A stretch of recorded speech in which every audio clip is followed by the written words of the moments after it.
World's biggest astrology community in Tamil. Online Astro TV, வாழ்வின் வெளிச்சம். Online astro டிவியை கண்டு மகிழுங்கள்.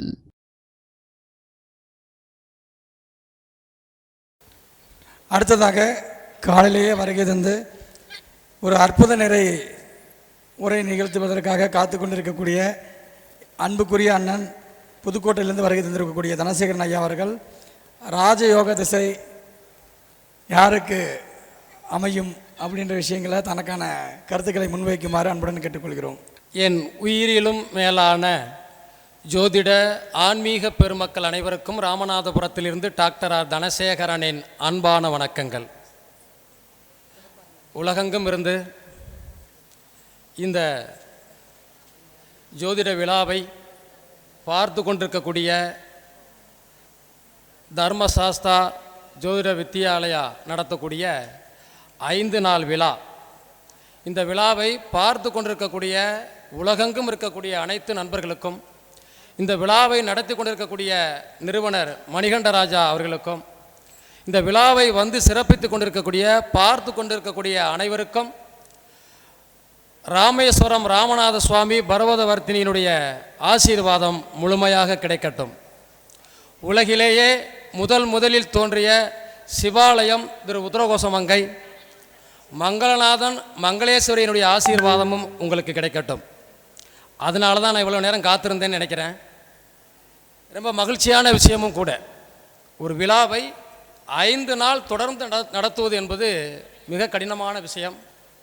அதற்கு என்னுடைய நண்பர்கள் எல்லாம் முன்னாடி நிறைய பேசினாங்க.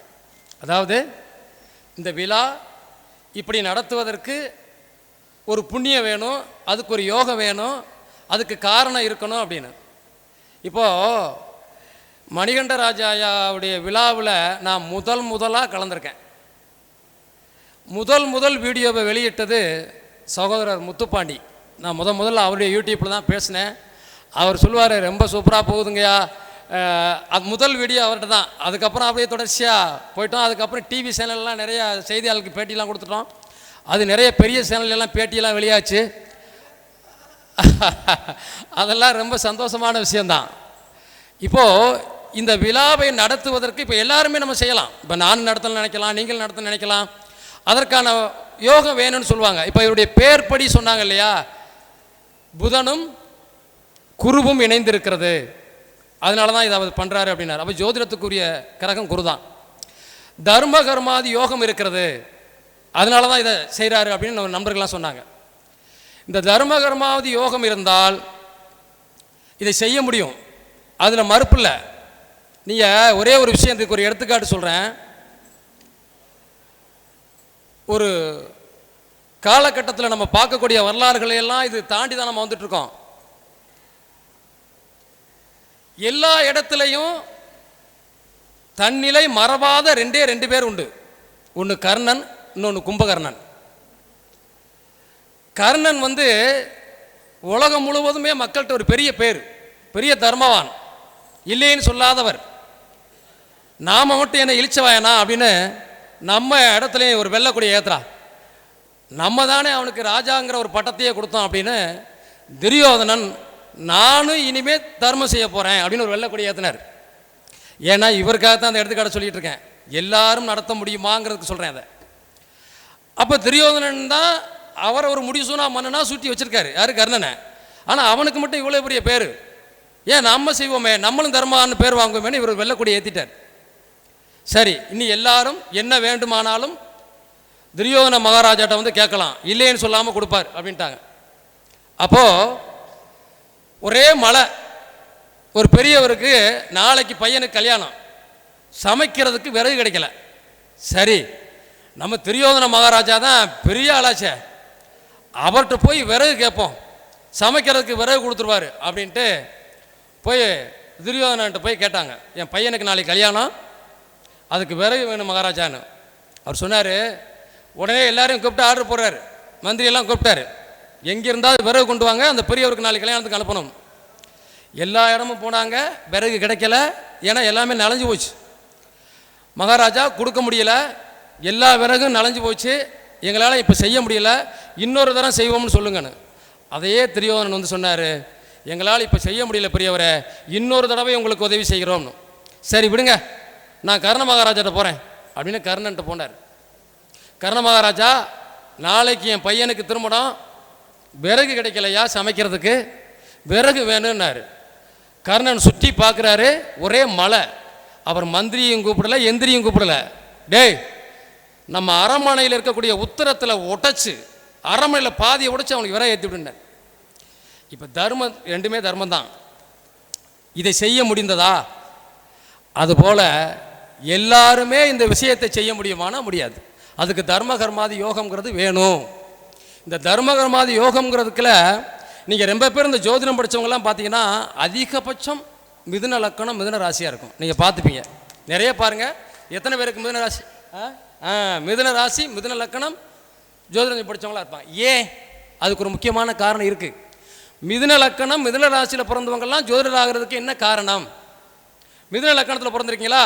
உங்களுக்கு கால புருஷனுக்கு 9ஆம் இடத்து அதிபதி யாரோ வருவார்? சனி. கால புருஷனுக்கு 10ஆம் இடத்து அதிபதி யார் வருவார்? குரு. அப்படி தானே? அப்போ மிதுன லக்கணத்துக்கு கால புருஷனுடைய 9ஆம் அதிபதி யார் சார்? அதே தான் சார். மிதுன லக்கணத்துக்கு கால புருஷனத்துக்கு 9ஆம் இடத்தினுடைய அதிபதியும் 10ஆம் இடத்து அதிபதியும், லக்கணத்துக்கு 9ஆம் இடத்து அதிபதியும் 10ஆம் இடத்து அதிபதியும் சனியும் குருவுமாக தான் வருவாங்க. இப்போ இவங்க ரெண்டு பேரும் சமசப்தமாக பார்த்து கொண்டிருக்கிறார்களா, அல்லது ரெண்டு பேரும் ஒன்றாக இணைந்திருக்கிறார்களா? அவர்களுக்கு தர்ம கர்மாதி யோகம் வேலை செய்யும். எப்படின்னா, காலபுருஷ தத்துவப்படி இருக்கணும், லக்கணப்படி இருக்கணும். அப்படி இருக்கக்கூடியவர்களுக்கு கேது சனி சம்மந்தப்படுகிறதா? அவர் ஜோதிடத்தில் மிக வல்லமை படைத்தவர். ஜோதிடத்துறையில் மிக வல்லமை படைத்தவர். எந்த நேரமும் அவர் நாடி நரம்பெல்லாம் ஜோதிடம் தான் ஓடிட்டு இருக்கான். இன்னொரு விஷயம் நீங்கள் புரிஞ்சுக்கோங்க, குருவோட சாரத்தில் புதன் இருந்தால், நல்லா நோட் பண்ணிக்க, இதை நிறைய சொல்லியிருக்கேன். குருவோட சாரத்தில் புதன் இருந்தால் நல்ல குருமார்களால் ஜோதிடம் படித்து புகழ் பெறுவீர்கள். சரியா? அதே நேரத்தில் குரு புதனுடைய சாரத்தில் இருந்தால் குருவுக்கே ஜோதிடம் சொல்லக்கூடிய மகத்தான மகானாக நீங்கள் வருவீர்கள். குருவை விட மிஞ்சிடுவீங்க, குரு புதனுடைய சாரத்தில் இருந்தால். இவ்வளவு விஷயங்கள் எல்லாமே இதுக்குள்ளே தான் இருக்குது, வேறு எங்கேயுமே இல்லை. அப்போ இந்த தர்மகர்மாதி யோகம் எப்படி வேலை செய்கிறது? நீங்கள் இந்த தர்மகர்மாதி வேலை செய்கிறது ஒரு பக்கம், சூரியனும் குருவும் யாருக்கெல்லாம் இணைந்து இருக்கிறது. அதே மாதிரி உங்கள் பிறவியன் இப்போ 1ஆம் நம்பரில் வருது, விதியன் 3ஆம் நம்பரில் வருது. அப்போ இங்கே யார் யார் இணைகிறா? சூரியன் குரு. ஒரு கிராமத்துக்கு தலைவர், ஒரு நிறுவனத்துக்கு தலைவர், ஒரு ஊருக்கு தலைவர் வரணும். அல்லது வேலை வாய்ப்பில் நீங்கள் இருக்கக்கூடிய இடத்துல ஹெட்டாக இருப்பீங்க, தலைமை பதவிக்கு வருவீங்க. இதையெல்லாம் ஆதாரத்தோடு சொல்லுகிறேன். என் ஜாதகத்தில் நானும் மிதுன லக்கணம், எனக்கு 9ஆம் இடத்து அதிபதியும் 10ஆம் இடத்து அதிபதியும் யாரு? குருவும் சனியும். இவர்கள் விருச்சிகத்திலே இருக்கிறார்கள், அங்கே சூரியனும் சேர்ந்து இருக்கிறார். ஆகையினால நான் பிஸ்னஸில் கோடி கோடியாக சம்பாரித்து பல இடங்களை வாங்கி அவ்வளவையும் ஜீரோவுக்கு வந்து என்னை கொண்டு வந்து ஜோசியத்தில் விட்டுருச்சு. காரணம் என்ன நினைக்கிறீங்க? ஜோதிடத்திற்கும் எனக்கும் சம்மந்தம் இல்லை. நான் அப்படி விட்டுருந்தா நான் எங்கேயோ போயிருப்பேன், எங்கிட்டோ ஒரு பிஸ்னஸ் பண்ணிட்டு இருப்பேன். ஆனால் உலகம் முழுவதும் நூற்றுக்கணக்கான நாடுகளுக்கு நான் ஜாதகம் பார்த்துருக்க முடியாது. இன்றைக்கி அமெரிக்காவிலேருந்து யூடியூப்லையும் கூகுள்லையும் அஸ்ட்ரோ தனசேகரன் கேட்டால் கொடுக்குது. இல்லை ஒரு திருமண பொருத்தம் பார்க்கணும் அல்லது ஜாதகம் பார்க்கணும், ஸ்பெஷலிஸ்ட் யாருன்னு கேட்டாலும் இப்போ ஒரு 10 பேர் கொடுத்தா அதில் என் பேரும் போகுது. இப்போ இதை கொடுத்ததற்கு காரணம் என்ன? ஒரு மனிதன் இது புகழ் பெறக்கூடிய ஜாதகமா அப்படின்னா எப்படி ஈஸியாக கண்டுபிடிக்கலாம்? இப்போ இந்த ஒரு ஜாதகத்தை பார்க்குறோம், இது புகழ் பெறக்கூடிய ஜாதகம் தானா அப்படின்னா நம்ம ஷார்ட் ரூட்டில் கண்டுபிடிக்கணும். அது எப்படி கண்டுபிடிக்கிறது? யாருக்காவது தெரியுமா சார்? ஒரு ஜாதகத்தில் உங்களுடைய லக்கணாதிபதி இருக்கக்கூடிய இடம், எல்லாருக்கும் ஒரு லக்கணம் இருக்கும்ல, அந்த லக்கணாதிபதி எந்த இடத்தில் இருக்கிறாரோ அந்த இடத்துல இருந்து திரிகோண ராசியில் எந்த ராசி சிற ராசியாக வருகிறதோ, உங்கள் எல்லாத்தையும் கணக்கு பண்ணிக்கோங்க. அந்த சிறராசியினுடைய அதிபதி லக்கணாதிபதியோடு இணைந்தோ அல்லது சுபக்கிரகத்துடைய சேர்க்கையில் இருந்தால் உலக புகழ் பெறக்கூடிய ஜோதிடராக நீங்கள் வருவீங்க. அல்லது எந்த துறையிலாவது நீங்கள் உலக அளவில் புகழப்பெறக்கூடிய ஆளாக வருவீங்க. நான் தேடி தேடி பார்த்தா எனக்கு அது இருக்குது, எப்படியோ இருக்குது அப்படின்னா அது இதெல்லாம் இறைவன் கொடுத்த வரோம். அது மாதிரி 6ஆம் இடம் என்பது நம்ம என்ன சொல்லுவோம்? என்ன சார்? நோய், எதிரி, கடன், அது மட்டும்தான் பார்ப்போம். ஆனால் உத்தியோகத்தையும் பார்க்கணும். அதில் இப்போ 6ஆம் இடத்துல சூரியனோ குருவோ இருந்தது அப்படின்னா உங்களுக்கு எவ்வளோ பெரிய எதிரிகள் இருந்தாலும் உங்களுக்கு கிட்ட வரும்போது பயப்படுவாங்க சார். கிட்ட வரும்போது அவங்களுக்கு பயப்படுவாங்க, பயம் வந்துடும். இந்த குருவும் சூரியனும் இணைந்து இருக்கிற போது உங்கள் அப்பா உங்கள் வழியில் யாராவது அரசு வேலையில் கெட்டாக இருந்திருப்பாங்க, அல்லது அரசியலில் கெட்டாக இருந்திருப்பாங்க, அல்லது ஒரு பஞ்சாயத்து தலைவரோ ஒரு எம்எல்ஏ எம்பியோ வரக்கூடிய வாய்ப்பு இருக்கும். அது இருக்கான்னு நான் பார்த்தா எங்கள் அப்பா பஞ்சாயத்து தலைவராக இருந்திருக்காங்க. என்ன சார்? சரி, இருந்திருக்காங்க. சரி, அதுதான் அப்படி இருக்குன்னா நான் இன்னைக்கு ராமநாதபுரம்ங்கிற ஊரில் இப்போ எல்லாம் புதுக்கோட்டைன்ட்டீங்க. நான் இருக்கிறது ராமநாதபுரம் ஐயா, இருந்தாலும் அது புதுக்கோட்டைன்னு வரட்டும், எல்லாம் நம்ம ஊர் தானே. அது எப்படின்னா எங்கள் ஊர் 30 கிலோமீட்டர் இருக்காங்க. நாங்கள் 20 வருஷம் 25 முன்னாடி ராமநாதபுரம் வந்துட்டோம், சிட்டிக்குள்ளே தான் இருக்கோம். அங்கே ஒரு பெரிய ஊர் உருவாகுது, அங்கே போய் வீடு கட்டுறோம். நாங்கள் எல்லாத்தையும் இழந்து அந்த வீட்டை கொடுக்குது கடவுள். அந்த வீடை கட்டுறோம், அந்த ஊர் ஒரு பெரிய ஊராகுது. இன்றைக்கி ஒரு 500 குடும்பங்கள் இருக்குது. அந்த ஊருக்கு ஒரு சங்கம் அமைக்கிறாங்க. அந்த சங்கத்தினுடைய ஸ்ரீ வல்லபை நகரனுடைய சங்கத்தினுடைய தலைவராக என்னை தேர்ந்தெடுத்திருக்காங்க. இப்போ அந்த ஊருடைய தலைவர் நான். இப்போ இதையெல்லாம் எப்படி கொடுக்கிறது? நம் ஜாதகமே கொடுக்கிறது, நம் ஜாதகமே தீர்மானிக்கிறது, நம் ஜாதகம் தான் நம்முடைய விதியை எழுதுகிறது. நீங்கள் ஏதோ ஒரு விஷயத்தில் இந்த ஜோதிடம் என்பதை நான் இப்போ சொன்னேன், குருவோட சாரத்தில் புதன் இருந்தால் நல்ல குருமார்கள் மூலமாக ஜோதிடர்களாக வருவோம். குரு புதனுடைய சாரத்தில் இருந்தால் நாம் குருவுக்கு ஜோதிடம் சொல்லக்கூடிய ஆளாக இருப்போம். நான் யார்ட்டையும் போய் ஜோதிடத்துக்காக 10 காசு கொடுத்து படிக்கலை. நான் ஜோதிடத்தை எனக்கு இறைவனையும் உங்களை மாதிரி பார்க்குற ஆளுகளையும் குருவாக எடுத்துக்கிறேன். இப்போது உலகம் முழுவதும் ஜாதகம் பார்க்குறோம் இல்லையா? நமக்கு அப்படிப்பட்ட குருமார்கள் இங்கே கிடைக்கல, அவ்வளோதான். அப்படி தான் நம்ம சொல்ல முடியும் இல்லையா? ஆனால் புஸ்தகங்கள் எல்லாத்தையும் பார்த்தோம்னாலும் குழம்பிடுவோம். நீங்கள் ஒரு விஷயம் எனக்கு ஐயா இதில் போட்டிருந்தே பார்த்தீங்கன்னா, திசா புத்திகள், எந்த திசா புத்திகள் நல்லது செய்யணும் கூட கேட்டிருந்தார். இப்போ நான் நிறைய இடத்துல கேட்டேன் இந்த கேள்வியை. ஒருவருக்கு நல்ல விஷயங்கள் எந்த காலகட்டத்தில் நடக்கும்? அதாவது திசா புத்திகள் தீர்மானிக்கிறதா, கோச்சாரம் தீர்மானிக்கிறதா, அல்லது யோகமான ஜாதகங்கள் தீர்மானிக்கிறதா அப்படின்னு கேட்டிருந்தேன். இதில் இது நிறைய பதில் சொல்லியிருந்தாங்க. இப்போ உங்களுக்கு யாராவது தெரிஞ்சா கூட சொல்லலாம். திசா புத்தி. இப்போ இதுக்கு ஒரு எடுத்துக்காட்டு நான் என்ன சொல்லியிருந்தேன்னா, இப்போ நான் வந்து ராமநாதபுரத்துலேருந்து பள்ளிப்பாளையம் வரணும் அப்படின்னா எனக்கு ஒரு கார் வேணும், அந்த காரை ஓட்டுறதுக்கு ஒரு டிரைவர் வேணும், அதை விட முக்கியமாக ரோடும் வேணும். இந்த 3ல் எது சார் முக்கியம்? ரோடு. அது மாதிரி தான் திசாபுத்தி தான் சார் முக்கியம். என்னதான் கோச்சாரங்களில் கிரகங்கள் சரியாக போனாலும், என்னதான் யோகமான ஜாதகமாக இருந்தாலும், யோக திசைகள் நடக்காத போது நமக்கு எதுவும் நடக்காது. அது மாதிரி நீங்கள் என்னதான் புது காரில் வந்தாலும், எக்ஸ்போர்ட் டிரைவரை ஓட்டிகிட்டு வந்தாலும், ரோட்டை 2ஆக வெட்டி போட்டால் அந்த திசை, அந்த பாதை நமக்கு வருவதற்கு வழிவகுக்காது. இதுதான். இப்போ இதில் மாதிரி பார்த்தோம்னா நம்ம ஜாதகத்தில் நிறைய யோகங்கள் இருக்கும். வேசி யோகம், வாசி யோகம், சந்திரமங்கல யோகம், சிவசக்தி யோகம், புதாத்திய யோகம், இப்படி நிறைய இருக்கும். யோகங்கள் என்பது நமக்கு நிறைய இருக்கும். இந்த யோகங்கள் எல்லாமே இருக்குது, எனக்கு எதுவுமே நடக்கலை சொல்கிறாங்கல்ல. நிறைய பேர் நம்ம தானே கேட்குறோம், யோகங்கள் இருக்குது நடக்கலை. இப்போ அதற்கான காலகட்டமோ அதற்கான திசாபுத்திகளோ நமக்கு இல்லை. நீங்கள் நிறைய நம்ம நண்பர்கள்ட்ட கேட்கும்போது சொல்லுவாங்க, நமக்கு கிடைக்கணுங்கிற யோகம் நமக்கு இருந்ததுன்னா தெய்வங்கள் கூட தடுக்க முடியாது. உண்மையா இல்லையா? நமக்கு கிடைக்கணுங்கிற யோகம் நம்ம ஜாதகத்தில் இருந்துருச்சுன்னா தெய்வமே நினச்சாலும் தடுக்க முடியாது. அதுக்கு ஒரு எடுத்துக்காட்டு உங்களுக்கு சொல்கிறேன். பாண்டு வந்து முற்றும் எல்லாத்தையும் முன்கூட்டியே அறியக்கூடியவர். அவர் பிள்ளையாடு சொல்கிறார், டே நான் இறந்து போனதுக்கப்புறம் என்னை பிச்சு தின்றுங்கடாங்கிறாரு, உங்களுக்கு அந்த ஞான உதயம் வந்துடும்னு. கிருஷ்ண பரமாத்மா பார்க்குறாரு, இவன் எதையோ காட்டி கொடுத்துட்டு போயிடும் அப்படின்னு சொல்லிட்டு எல்லாரையும் கூப்பிட்டு அவர் இறந்து போகிறாரு. டே சகாதேவன் மட்டும் புத்திசாலின்னு சொல்லிட்டு நீ பார்த்துக்க உங்கள் அப்பாவை, நாங்கள் போய் விறகு எடுத்துகிட்டு வரேன் எரிக்கிறதுன்னு போகிறாரு.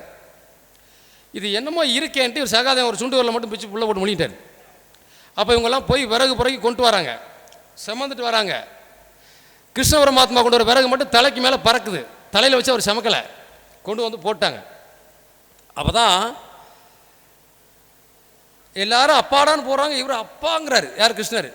அப்போ சகாதேவன் கேட்டார், ஏய் நீ உன் விறகு தான் மேலே தானே பறந்துக்கிட்டு வந்துச்சு, நீ செமக்கலையே, நீனு என்ன ரொம்ப உங்கள் அப்பாட்ட எதையாவது எடுத்து சாப்பிட்டியான்னு கேட்குறாரு. இப்போ கிருஷ்ணரே நினச்சி நீ சாப்பிடக்கூடாதுன்னு நினச்சாலும் தடுக்க முடியல பாருங்க. அது அதனால தான் அத்தனை சாஸ்திரங்களையும் தெரிந்திருந்தாலும் கூட சாஸ்திர சம்பிரதாயங்களை மறுக்காமல் துரியோதனனுக்கும் போருக்காக நல்ல நாள் குறித்து கொடுத்தவர் சகாதேவன். அப்போ ஜோதிடர்கள் நம்ம எப்படி நினைக்கணும்? ஜோதிடர்கள் என்பது இவன் நல்லவன் கெட்டவன், இவன் சொந்தக்காரன், இவன் வேண்டியவங்கிற நிலையில் நீங்கள் ஜோசியம் பார்க்கக்கூடாது. ஜோதிடத்தை நம்ம பார்க்குறோம் அப்படின்னா, ஜோதிடத்தை மட்டுமே நம்ம பார்த்தோம் அப்படின்னா நமக்கு காசு வரும். இவனுக்கு ஜோசியம் பார்த்தா காசு வருமானு நினச்சிங்கன்னா ஜோதிடம் வராது, முதல்ல ஜோதிடம் வராது. இதே மாதிரி பார்த்தோம் அப்படின்னா, நீங்கள் ஒரு விஷயம் என்னென்னா, நீங்கள் நல்ல ஜோதிடர் ஆயிரணும் அப்படின்ட்டா, நீங்கள் ஒரு விஷயம் சொல்கிறேன் சார், நிறைய மந்திரம் சொல்லணும், மந்திரம் படிக்கணும், மந்திரம் ஜெபம் பண்ணணும்லாம் தேவையில்லை சார். அதெல்லாம் யார் பார்க்குற வேலை? பிராமணர்கள் பார்க்குற வேலை. அவர்களுக்கு பேர் என்ன? வேத விற்பனர். வேதத்தை படித்து நம்மகிட்ட காசுக்கு விற்றுட்டு போகிறவங்க. அதுக்கு இன்னொரு வார்த்தை நம்மளால் சொன்னாங்க தெரியுமா? மனமது செம்மையானால் மந்திரம் தேவையில்லை. மனசு மட்டும் சரியாக உண்மையாக சுத்தமாக இருந்தால் தேவையில்லை. இப்போ ஒரு விஷயம் என்னென்னா, நம்ம ஒருத்தருக்கு ஜாதகம் பார்க்குறோம், இது செயல்படுதா இல்லையான்னு பார்க்குறோம். நீங்கள் ஒரு நல்ல ஜோதிடராக இருக்கீங்க, நீங்கள் சொல்கிற விஷயம்லாம் பழிக்குதா இல்லையான்னு பார்க்குறீங்க. நான் ஜோதிடம் பார்த்து 7000 பேருக்கு மேலே குழந்தைகளுக்கு குழந்தை பிறந்திருக்கு. இது எப்படி நடந்ததுன்னா எனக்கும் தெரியாது சார், இறைவன் கொடுத்த அருள் அது. ஏன் அப்படின்னா, இவர்கள் எல்லாம் 10 ஆண்டுகள் 15 ஆண்டுகள் 23 ஆண்டுகள் வரை ஆஸ்பத்திரியில் போய் மெடிக்கல்லாம் ரிப்போர்ட் பார்த்துட்டு அதுக்கு இனிமேல் வாய்ப்பில்லைன்னு சொல்லி வந்தவங்க. இப்போ இந்த வாய்ப்பு எப்படி கிடைச்சதுன்னு கேட்டிங்கன்னா, அதுக்கும் உங்களுக்கு ஒரு விஷயம் சொல்லுகிறேன். பாவத்தை போக்குவதற்கு நம்ம ஜாதகத்திலே இடம் இருக்குது. குழந்தை பாக்கியம் இல்லை என்பவர்களுக்கும் குழந்தை கொடுக்கக்கூடிய வாய்ப்பை கொடுப்பதற்கும் நம் ஜாதகத்தில் இடம் இருக்குது. சொல்லக்கூடிய ஜோதிடர்களுக்கும் அந்த அருள் இருக்கணும், அந்த அருள் ஆசி இருக்கணும். குலதெய்வம் உங்களோட பேசணும், சித்தர்கள் பேசணும். அந்த வாய்ப்பு யாருக்கெல்லாம் இருக்கும்? உங்கள் ஜாதகத்தை கொஞ்சம் லேசாக நினச்சி பாருங்கள். நான் சொல்கிறத பாருங்கள். ஒரு ஜாதகத்தில் 5ஆம் இடத்தினுடைய அதிபதியோடு லக்னாதிபதி இணைந்திருக்கிறதா பார்த்துக்கோங்க. 2ஆம் இடத்தை சனி பார்க்கிறதா, 2ஆம் இடத்தை சனியை சந்திரனை அல்லது லக்னாதிபதியை குரு பார்க்கிறதா, நீங்கள் சொன்ன சோசியம் அப்படியே பலிக்கும். வாக்கு பலிதம் இருந்தால் மட்டும்தான் நம்ம சொல்கிற விஷயம் நடக்கும். குருவும் புதனும் இணைந்திருப்பது ரொம்ப சிறப்பு. இப்போ எனக்கு குரு புதனுடைய சாரத்திலே இருக்குது. ஜோதிடம் அப்படியே வரும், புரியுதா? குருவும் புதனும் இணைஞ்சிருந்தா, அதுதான் நான் சொன்னேன், ஏற்கனவே சொல்லிட்டேன். குரு சாரத்தில் புதன், புதன் சாரத்தில் குரு, அதை நான் ஏற்கனவே சொல்லிட்டேன். இணைஞ்சிருந்தால் சிறப்பாக இருக்கும். இப்போ இந்த விஷயத்தில் இப்போ குழந்தை இல்லை, நீங்கள் உங்களுக்கெல்லாம் இந்த மாதிரி இருக்கான்னு பார்த்துக்கோங்க. குழந்தை இல்லை, ஒருத்தவங்ககிட்ட வர்றாங்க, நீங்கள் ஒன்றுமே செய்ய வேண்டியதில்லை. முதல்ல அவர்களுடைய கிரகங்களை சரி பண்ணணும், 2வது குலதெய்வ கூட்டத்தை சரி பண்ணணும், 3வது அவங்க உடம்பை சரி பண்ணணும், குழந்தை பிறந்துடும். அது எவ்வளோ பெரிய விஷயமா இருந்தாலும் சரி. இதை என்ன செய்யணும்னா, ஒரு சிவன் கோவில்லையோ பக்கத்தில் இருக்கக்கூடிய எங்கேயா ஒரு முருகன் கோயிலையோ அம்மன் கோயிலையோ நவக்கிரகம் இருக்குல்ல, நவக்கிரகத்துக்கு 9 கிரகத்துக்கும் 9 தேங்காய், 92 18 வெத்தலை, 18 பாக்கு, 18 வாழைப்பழம், 9க்குள்ள நவதானியம், பால், பூவு, அதுக்குள்ளே ட்ரெஸ் எல்லாம் கொடுத்து நவக்கிரக பூஜை பண்ணி சுற்றி வர சொல்லுங்கள்.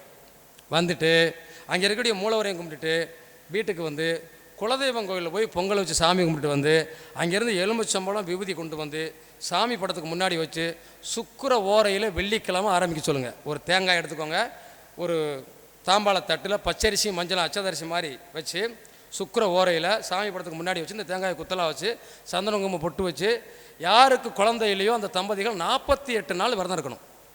அசைவம் சாப்பிடக்கூடாது, ஃபுல்லாகவே சைவம் தான், நல்லா சாப்பிட்லாம்.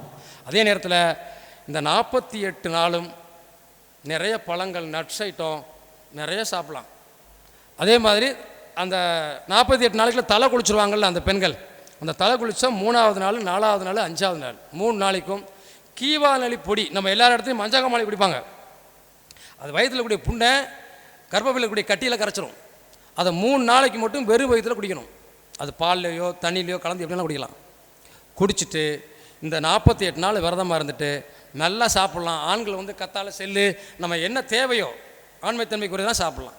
48 நாளுக்கு அப்புறம் இந்த தேங்காயும் பச்சரிசியும் கூடி தண்ணியில் விட்டுட்டு மறுபடி கணவன் மனைவியாக இருந்தால் ஆட்டோமேட்டிக்காக குழந்தை பிறந்துடும். நேற்றைய தினம் கூட 3 பேருக்கு குழந்தை பாக்கியத்துக்காக பார்த்துட்டு வந்திருக்கேன் ஜாதகம். இன்றைக்கி நிறைய பேர் அடிச்சிட்டு இருக்காங்க. நான் பார்க்குறது பூரா குழந்தை பாக்கியத்துக்கு தான், ஆனால் வந்துட்டால் குழந்தை பிறந்துடுது. இன்னொரு விஷயம், சித்தர்களும் சார் நம்ம எங்கள் எல்லாருக்கும் என்ன ஆசை இருக்கும்? நம்மளை தேடி தெய்வம் வரணும்னு ஆசை இருக்குமா? நம்ம தெய்வத்தை தேடி போகணும்னு ஆசை இருக்குமா?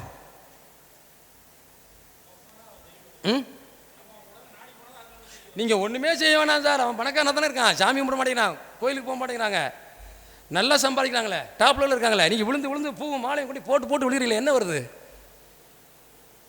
பூர்வ ஜென்மம் கெட்டு போயிருக்க. இவர் சொன்னார், ஜென்ம நட்சத்திரத்தை பற்றி ஒரு ஐயா பேசினார். உங்களுடைய பூர்வ ஜென்ம நட்சத்திரம் தான் உங்களை தீர்மானிக்கிறதுனாரு. பூர்வ ஜென்மத்துடைய நட்சத்திரத்துடைய அதிபதி எப்படி இருக்கிறான்னு பாருங்கன்னாரு. பூர்வ ஜென்மம் நம்மளை தீர்மானிக்கிறது. நீங்கள் பூர்வ ஜென்மத்தில் பண்ண புண்ணியம் இந்த ஜென்மத்தில் குலசாமி உங்கள்கிட்ட வருது, தெய்வங்கள் உங்கள்கிட்ட வருது, சித்தர்கள் உங்கள்கிட்ட வர்றாங்க. நீங்கள் கோயிலுக்கு போட்டாலும் அவங்க துணையாக நிற்கிறாங்க. நம்ம கோயிலுக்கு போனாலும் சாமி வரலை, அப்போ நம்ம சாமியை தேடி போக வேண்டியிருக்கிறது. அப்போ அவர்களுக்கான வழிபாடுகளை செய்ய வேண்டியிருக்கிறது. நீ ஒரு விஷயம் நல்லா புரிஞ்சுக்கோங்க. ஒரு பையனுக்கு குழந்தை பிறந்து இறந்து போகுது. அவன் சொல்கிறான், நம்ம லைஃப்பில் எனக்கு குழந்தையே இல்லையா, பித்ருதோஷம் இருக்குது, புத்திரதோஷம் இருக்குது. அவனுக்கு சொன்ன பலிகாரம் எதுவாக இருக்குன்னு நீங்கள் நினைக்கிறீங்க? குலதெய்வம் கோயிலில் போய் 2 மரத்தை நடு. அந்த மரம் வளர்ந்து உன் தலைக்கு மேலே வரும்போது உனக்கு 2 குழந்தை பிறக்கும், பொருளாதாரத்தை நீ சிறப்பாக இருப்பாயின்னு. அந்த குலதெய்வம் கோயிலில் போய் மரத்தை நட்டு அந்த மரம் பெரிதாக வந்த பிறகு இன்றைக்கி அவர் பெரிய லெவலில் 2 குழந்தை இருக்குது, பொருளாதாரத்தில் சிறப்பாக இருக்கார். இந்த மரங்களை இன்றைக்கி நம்ம இந்த மரங்களை நடுவதற்கான வாய்ப்பு என்ன அப்படின்னா, நீங்கள் யாரெல்லாம் உங்களுடைய குலதெய்வம் கோயில்லையோ அல்லது சாலைகள்லையோ மரங்களை நட்டு வளர்க்குறீங்க அப்படின்னா உங்களுடைய பிள்ளைகளும் பேரம்பேத்திகளும் மிகப்பெரிய உயர்ந்த இடத்துக்கு வருவாங்க. நீங்கள் எந்த மரத்தை வேணாலும் வளர்க்கலாம். புன்னை மரம் உள்ள கோயிலுக்கு போனால் சிறப்பாக இருக்கும் அப்படின்னு சொன்னார் நம்ம ஐயா. ஒருத்தர் பேசிக்கும் சொன்னார், நான் இப்போ ஒரு கோயிலுக்கு ஒரு 1000 மரங்களை ஏற்றுறதுக்காக போனோம். மரங்கள் நட்டுக்கிட்டே இருக்கோம். இன்னைக்கு கூட ஒரு ஊரில் நட்டுக்கிட்டு இருக்காங்க. தினந்தோறும் மரங்கள் நட்டுக்கிட்டே இருக்கோம். நான் இப்போ ஐயா சொன்ன மாதிரி ஐயா ஜோதிட விழாவை நடத்திக்கிட்டே இருக்கார். அவர் லைன் அப்படி தர்மகரவாத யோகம் அவருக்கு அப்படி வேலை செய்யுது. எனக்கு தர்மகரவாத யோகம் எப்படி வேலை செய்யுது? சாலைகள் தோறும் ஆலயங்கள் தோறும் மரங்கள் நட்டுக்கிட்டு இருக்கோம். தினந்தோறும் மரம் நட்டுக்கிட்டு இருக்கோம். இந்த மரங்கள் வளர வளர சார் ஒரு விஷயம் சார், இந்த மரம் என்ன செய்கிறது? பிரபஞ்சத்தை சுத்தப்படுத்துகிறது. நீங்கள் என்ன சொல்கிறோம், காலையில் பிரபஞ்சம் கீழே வந்துடுதுங்கிறோம். அந்த பிரபஞ்சத்தினுடைய துணை நமக்கு இருக்கணும்னா விநாயகருடைய படம் வந்துருச்சுன்னார் அவர். விநாயகருடைய படம் எனக்கு வந்துருச்சு அப்படின்னாரு. இதுக்கு என்ன காரணமாக இருக்குங்கிறீங்க? நீங்கள் பிரபஞ்சங்களுடைய துணை அவருக்கு இருக்கு சார். நான் பொய் சொல்லலை. என் வீட்டில் எனக்கு தெரியாமையே என் வீட்டை சுற்றி விநாயகர் படமாக வச்சுருக்காங்க சார். இந்த வேலை பார்க்குறவங்க டிசைனிங் பண்ணுறவங்க, நான் போய் பார்க்குறேன், சுற்றி பார்க்குறேன், விநாயகர் படமாக இருக்குது. இவ்வளவு விநாயகர் எதுக்குப்பா? இல்லை சார் நாங்கள் சொல்லிவிட்டோம், வேறு படம் எல்லாமே இந்த படமாக வந்துருச்சு. அப்போ நான் நினச்சேன் 2ஆம் இடத்துல கேது, ஏன் லக்னாதிபதியே கேது, 5ஆம் இடத்து அதிபதியே கேது. அதுதான். அப்போ அவருக்கு ஏன் திருப்பதி வரக்கூடாது? நீங்கள் ஒரு விஷயத்தை நீங்கள் புரிஞ்சுக்கோங்க, எல்லாவற்றுக்கும் முதல் கடவுள் விநாயகர். அவருக்கு வர்றாருன்னா காரணம் இல்லாமல் வரல. இந்த விநாயகரை பற்றி சொல்லணும்னா இந்த மும்மூர்த்திகள்னால தான் இந்த நாடே குட்டிச்சரா போச்சுன்னு சொல்லி அந்த கணேச புராணத்தில் காட்டுவாங்க.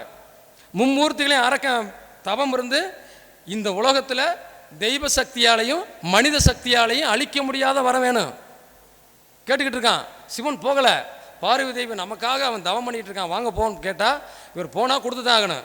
சரி தந்தேன்ட்டார். 3 பேர் பிடிச்சிட்டார், சிவனையும் பார்வதியும். சிவனும் பார்வதியும் விழுந்து அடித்து இவங்களை அழிக்கக்கூடிய சக்தி பெருமாட்ட ஓடினார். பெருமாள் சொன்னார், நீ தான் எல்லாத்தையும் தெய்வ சக்தியும் மனித சக்திலாம் ஒன்றும் பண்ண முடியாதுன்னு வரத்தை கொடுத்து நான் என்ன பண்ணுறது? 4 பேரும் சேர்ந்து பெருமாட்ட ஓடினாங்க. பெருமா தானே படைச்சவர், அவர் ஏதாவது சொல்லுவார்னு. அவர் சொன்னார், ஏயா எனக்கு படைக்கிறது தவிர ஒன்றும் தெரியாது, நான் படைச்சிருவேன் அவ்வளோதான்.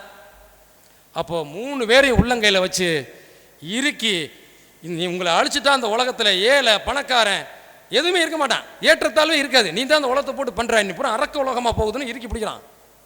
அப்போ நம்ம பிள்ளையாருக்கு என்ன சொல்லிகிட்டு இருக்கோம்? கல்யாணம் ஆகலைன்னு சொல்கிறோம்.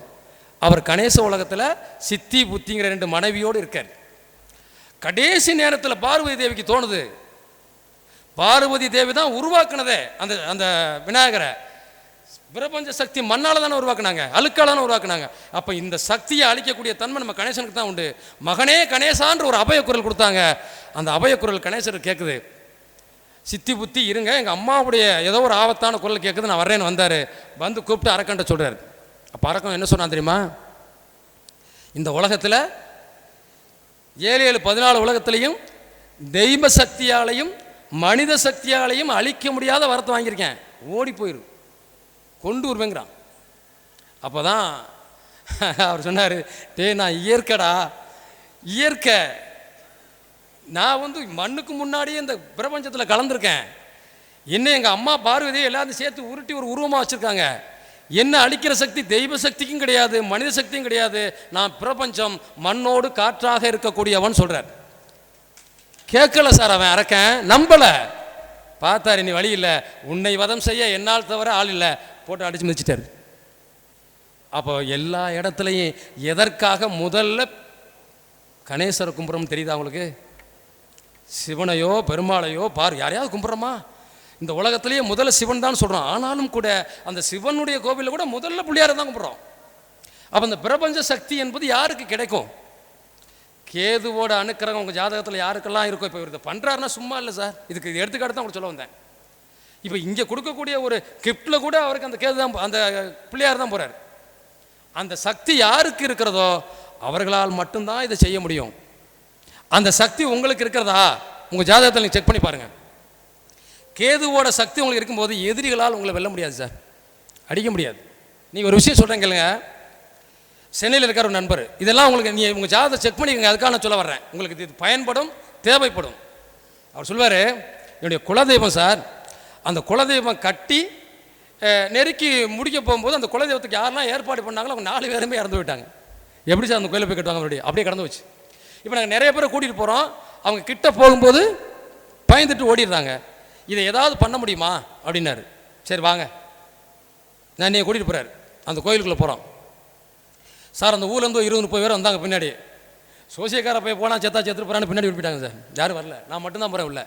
அப்புறம் கூப்பிட்டவங்களாம் விட்டு, இதுக்கு ஒரே ஒரு விஷயந்தான், இலும்பச்சம்பளத்துக்கு கட்டுப்படாது எதுவுமே இல்லை. நீங்கள் நேர விநாயகரை நினச்சேன், பிரபஞ்ச சக்தியே விநாயக பெருமானே என்னை சுற்றி ஒரு கட்டு போடு.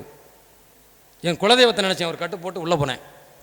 சுற்றி அந்த கோயிலுக்கு எதையுமே வராமல் கட்டியாச்சு. கட்டி நிப்பாட்டிட்டு திரும்பி பார்த்தா அப்படியே என் கண்ணுக்கு, உண்மையிலேயே நீங்கள் நான் பொசிஷன் நினச்சிடாதீங்க, என் கண்ணுக்கு அப்படியே வந்து சூலாயத்தோடு ஒருத்தன் நிற்கிறார். என்னை விட்டுட்டு இவன் எப்படா அதை கட்டுவான்? என்ன உள்ளே விடாமல் நீ எப்படா கட்டுவேன்? அப்போ தான் அவரை கூப்பிட்டு கேட்டேன், அந்த கருவ மரத்தில் முனியா இருக்காருன்னு. ஆமையா இருக்காரு. அட போங்கய்யா, அவரை கட்டுங்கய்யா, அவரை கட்டிட்டு இதை கட்டுங்கய்யா, பிரச்சனை இல்லையா? நம்ம என்ன மைய மந்திரமாக வச்சுருக்கோம்? இல்லைங்க, கேது சக்தி இருக்கக்கூடியவர்கள், கேது ஆதிக்கம் இருக்கக்கூடியவர்கள் உங்களை எதுவுமே ஒன்றும் செய்யாது.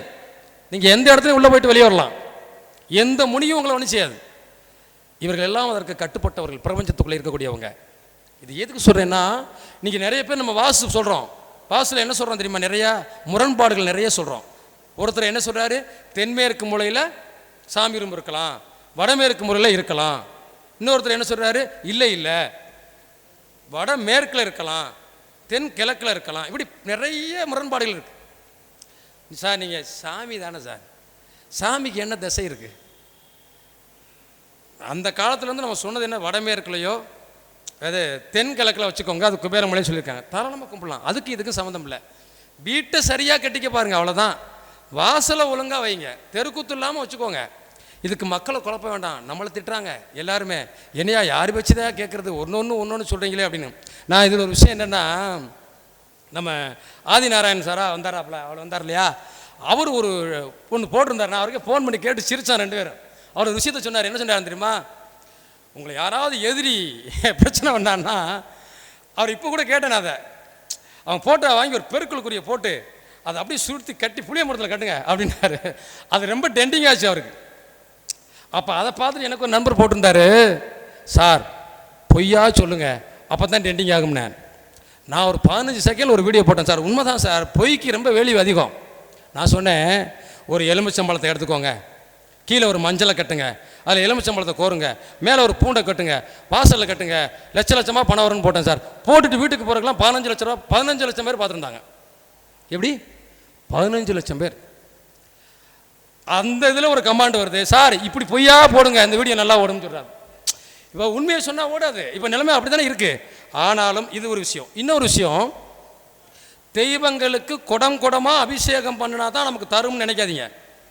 தெய்வம் எப்போதுமே நம்ம கூலி கேட்காது.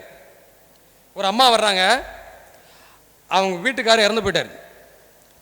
அவங்களுடைய சொத்தையெல்லாம் பிடிங்கிட்டு அவருடைய தம்பி, அதாவது அவருடைய வீட்டுக்காருடைய கணவன் தம்பி துரத்தி விட்டாங்க. இந்த அம்மாவுக்கு 3 பெண் குழந்தை. எப்படி பிழைப்பாங்க? கொத்தனார் வளர்த்து பிழைக்கிறாங்க, பிழைக்க முடியல. சரி, நம்ம வந்து நீ ஒன்றும் பண்ண முடியாது, 3 பேர் செத்துருவோம், தற்கொலை பண்ணிக்குவோம், வேறு 3 பொம்பளை பிள்ளை என்ன பண்ணுறேன். அப்போ யாரோ ஒருத்தர் சொன்னாராம், இந்த மாதிரி ஏன் பேரை சொல்லி நீங்கள் அவர்கிட்ட போய்ட்டு ஏதாவது ஒரு ஐடியா சொல்லுவார். அந்த அம்மா வந்தாங்க, வந்து அழுகிறாங்க. என்னம்மான்னு கேட்டால், இந்த மாதிரி சரி நீங்கள் ஒன்றும் வேணாம், எனக்கு ஜோசியத்துக்கெலாம் காசு தர வேண்டாம், இந்த ஒரே ஒரு பரிகாரம் செய்ய முடியுமா, அந்த சொத்து உங்களுக்கு வந்துடும் சொன்னேன். சொல்லுங்க ஐயா, செய்கிறேன். 5 ரூபாய்க்கு தாமரைப்பூ ஒரு பூ வாங்க முடியுமில்ல? வெள்ளிக்கிழமை சுக்கிர ஓரையில் வீட்டை ஃபுல்லாக க்ளோஸ் பண்ணிடணும், ஃபோன்லாம் சுவிட்ச் ஆஃப் பண்ணிடணும். நடு வீட்டில் வாசலில் உட்காந்து கிழக்கு மாமா உட்காந்துக்கிட்டு ஒரு தட்டில் பச்சரிசியும் மஞ்சளும் கலந்து வச்சு தாமரைப்பூவை வச்சு உங்களுக்கு என்ன வேணும், யார் ஏமாத்துறா அதை எழுதி அதில் சொருகி வச்சுட்டு தாய் பிள்ளை எல்லோரும் வேண்டிக்கோங்க. நீங்கள் வேண்டின 48 நாளில் உங்கள் சொத்து வந்துடும் அப்படி சொல்லியிருந்தேன். 25ஆவது நாள் நீங்கள் என்ன நினச்சாலும் சரி, அந்த சொத்தில் அந்த அம்மாவுக்கு பங்கு வந்துருச்சு. எப்படி வந்துச்சுங்கிற ஐடியா உங்களுக்கு சொல்கிறேன். இது எப்படின்னா, இந்த அம்மாவை கேஸ் ஓட முடியாது, வழி இல்லை. இந்த இவங்களுடைய சின்ன மாமனார் இருக்கார் இல்லையா, அவருடைய சொத்தையும் சேர்த்து அவன் பட்டா போட்டு வச்சுருக்கான்.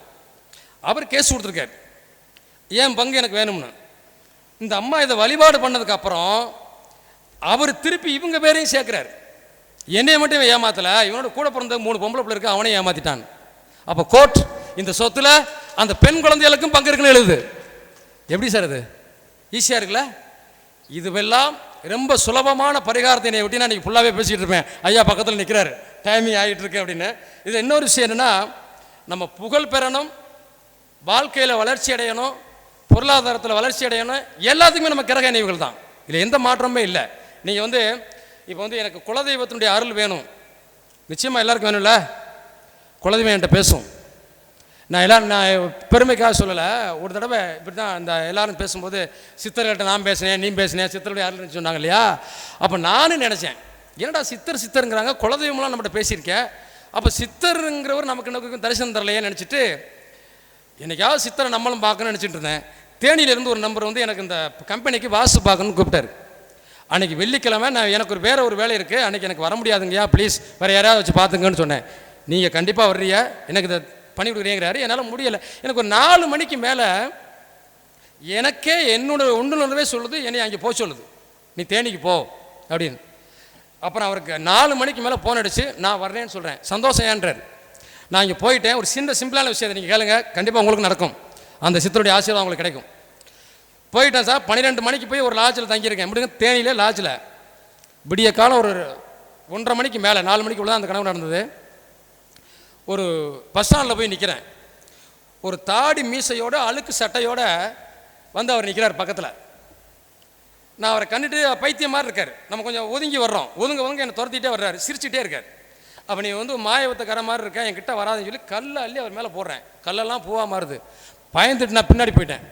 பின்னாடி போய் ஒரு மேடு மாதிரி இருக்குது, நம்ம தெரிஞ்சவங்க மாதிரி இருக்கீங்க, கொஞ்சம் எனக்கு கை கொடுங்க, மேலே வந்துடுறேன்னு சொல்கிறேன். அங்கேருந்து ஒருத்தர் கையை பிடிச்சி இழுக்கிறாரு. இவர் தான் அங்கே இருக்கார்.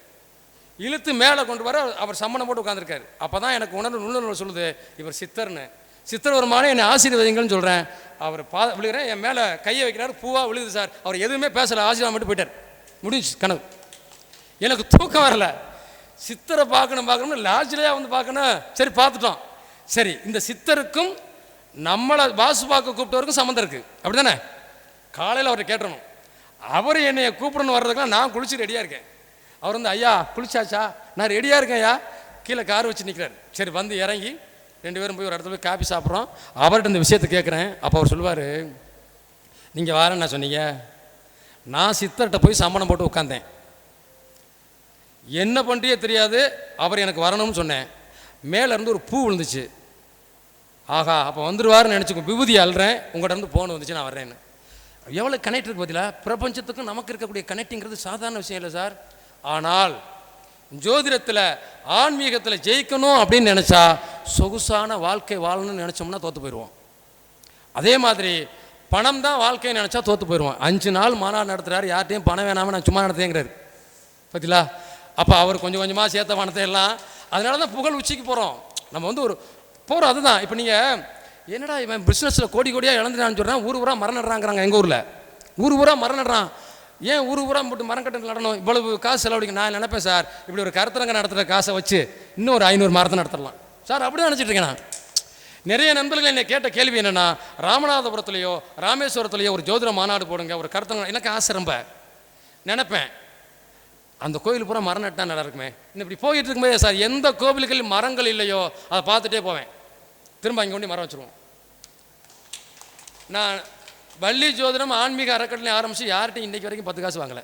ஐயாட்ட சொல்கிறேன், நான் சோசியத்தை சம அதில் போட்டுருவோம், அப்படியே அவ்வளோதான். அப்படி தான் போயிட்டுருக்கு. இந்த கருத்தரங்க நடத்துறது காசு இருந்தால் கூட இன்னொரு 200 மரத்தை இந்த இன்னைக்கு கூட நட்டுக்கிட்டு இருக்காங்க, நடவு செஞ்சுருக்காங்க. அவர் சென்னையிலேருந்து வந்து அவர் ரொம்ப சந்தோஷப்பட்டு எங்கள் ஊருக்கு ஒரு 500 மரக்கண்டுகள் வாங்கித்தாங்கன்னு மரக்கண்டுகள் ஃபாரஸ்ட்லேருந்து இன்றைக்கி கூப்பிட்றாங்க. சார் எங்கிட்ட மரம் இருக்குது. இப்போ உங்கள்கிட்ட ஒரு விஷயம் சொல்கிறேன், இந்த இலுப்ப மரம் இருக்குல்ல, இப்போ சொன்னாங்க இல்லையா, இலுப்ப மரத்தை பற்றி சொன்னாங்க, இந்த புங்க மரத்தை பற்றி சொன்னாங்க.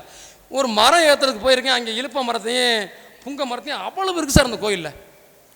எனக்கு ஒரு 4-5 மாதத்துக்கு முன்னாடி ஃபாரஸ்ட் ஆஃபீஸர்லேருந்து ஃபோன் பண்ணி கூப்பிட்டாங்க, எங்கிட்ட ஒரு 1000 இலுப்ப மரம் இருக்குது சார், கொஞ்சம் டிஸ்போஸ் பண்ணி நட்டு கொடுங்க அப்படின்னு கேட்குறாங்க. அப்போ வரிசையான நேரம்.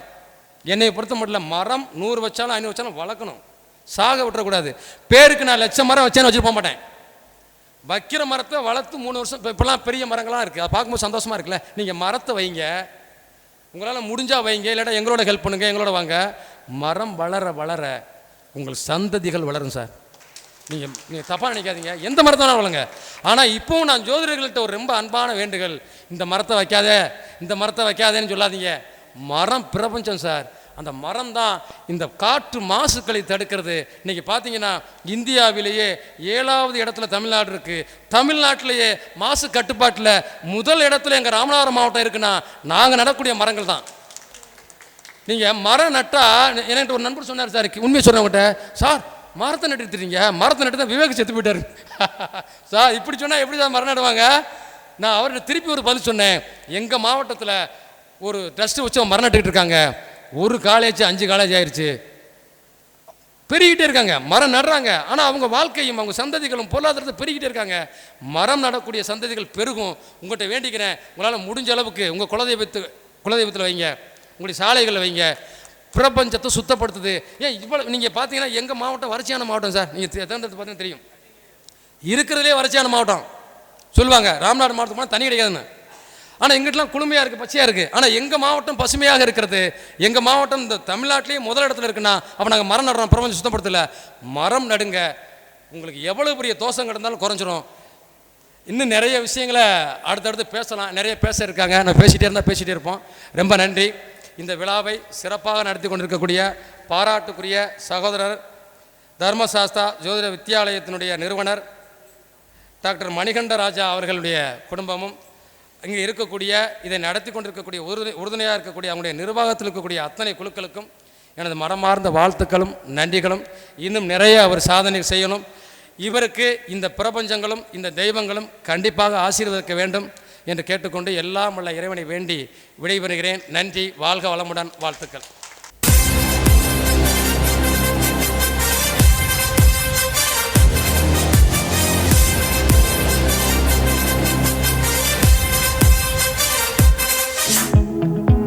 ஜோதிடம், ஆன்மீகம், குலதெய்வம் என ஆய்வுகளின் அதீத ஆர்வம் கொண்டு சக்கரவர்த்தியாய் முனைவர் பட்டம் பெற்று பேராசானாயிருந்தும் இன்றளவும் படிக்க வேண்டும் என்ற எண்ணம் கொண்டவர்.